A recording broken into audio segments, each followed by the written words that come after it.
Ito ang unang tinapay na ginawa ng estudyante natin. At tradisyon natin na tikman ito at sabihin kung anong mali sa ginawa niya.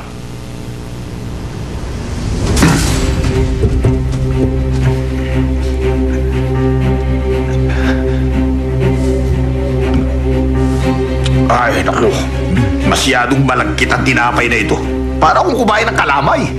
Pwede mo rin itong ikumpara sa suman. Dumidikit sa ngalang-ngala eh. Malaki talaga. Sa tingin ko, nasobrahan sa paghalo ng masa. Sobrahan.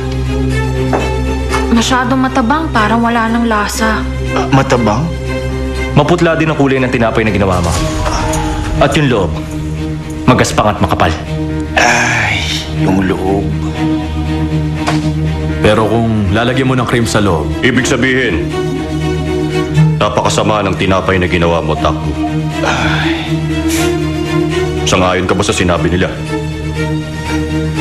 Kaya kung gusto mong manalo sa competition, mag-aral ka pa ng mabuti. Huwag kang susuko. Kailangan maging bihasa ka sa mga ginagawa mo. Para sa huli, magtagumpay ka. Opo. Ano po? Sandali, boss. Isasalim siya sa competition? Eh, bakit naman siya? Huwag niyo sabihin nagtitiwala kayo sa kanya. Papa, pumapayag ka na sumali si Takbo sa competition? Yun po bang ibig niyo sabihin, boss? Kaya nga, dapat ipagamot mo yung mga mata mo. Sumama ka sa amin sa ospital. Takbo, magpagaling ka. Kailangan maayos sa mga mata mo para makasali ka sa competition.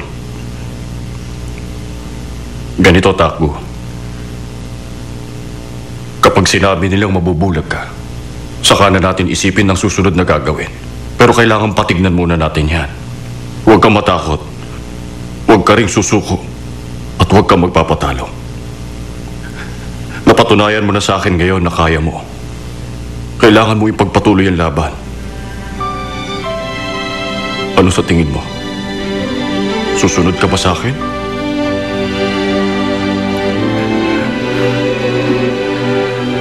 Takbo, Pasensya na.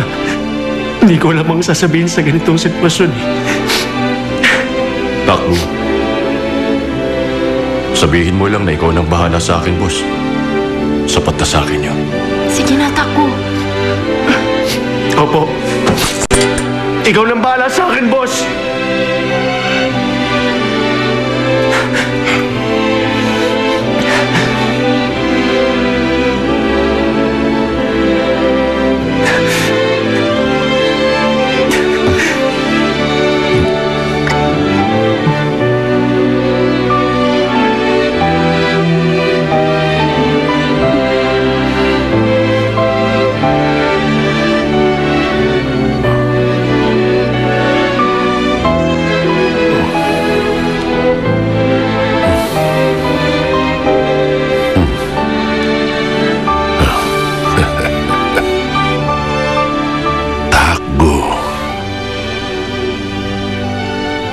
Idagdag mo ito sa mga masasayang alaala mo.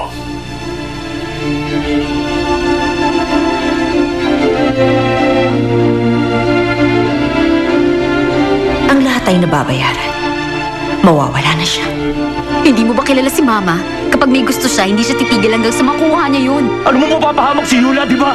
May mga taong nakikipaglaban para sa kinabukasan mo, kaya kailangan mo kaming sundin. Ikaw ang tagapagmana. Makukuha mo ang para sa'yo.